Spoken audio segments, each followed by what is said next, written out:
voted early, or if you haven't, you've likely received the numerous text messages or mailers all meant to sway your vote. Much of that effort is meant to get out the votes of younger people, but is it actually working? Queen City News anchor Derek Dellinger is live at the Mecklenburg County Board of Elections. And Derek, that effort, is it actually working? Yes, well, it depends on actually who you really talk to. In fact, the Mecklenburg County Democrat and Republican parties, the Young Democrats and Young Republicans, say it does work. And in fact, they say there was a lot more interest than there was in 2020. However, if you do talk with some of the voters, they will tell you it doesn't work because a lot of people have long since made up their minds.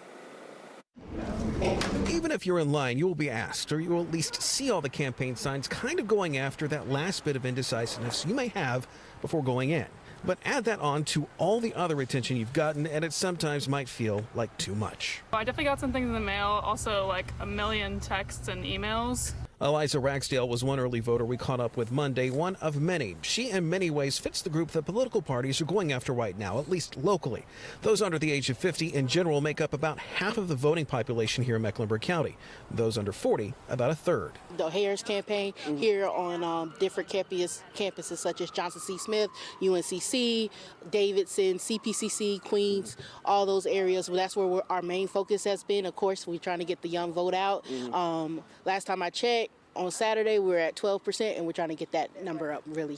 Whitney Taylor is the head of the Mecklenburg County Young Democrats. GOP or the Trump campaign, we typically door knock every Saturday, and so we all get out together. And if we're going to be door knocking, say for Trump, we're door knocking, for all candidates, that are on the Republican side. Joshua Naide is a state house candidate, but is also head of the Mecklenburg County Young Republicans.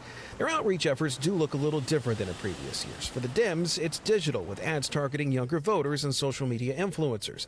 The GOP is keeping an eye on digital, but you may have also noticed a lot of Republican mailers in your mailbox. That is no accident either. Hey, if you're not on social media, if you're not on Facebook, okay, we're going to make sure to reach you. And while the effort has been out, we did make a point of asking Ragsdale. The mailings and the text messages, are they influencing you one way or another? Or not at all. Okay.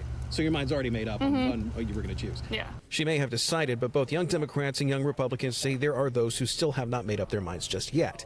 Both groups cited increased interest compared to 2020. In this case, young people are the deciding factor in one way, especially, I would say, even minority young people. Because let's just be honest, the 2020, we did come out a little bit. That interest is there, but unlike in some states, it's not at a fever pitch. I was just home visiting my parents in Philly, and we did get door knocked multiple times just in that weekend. So it's not happening here, at least not yet. Now, we should mention the podcasts, as well as social media influencers, concerts, things of that nature.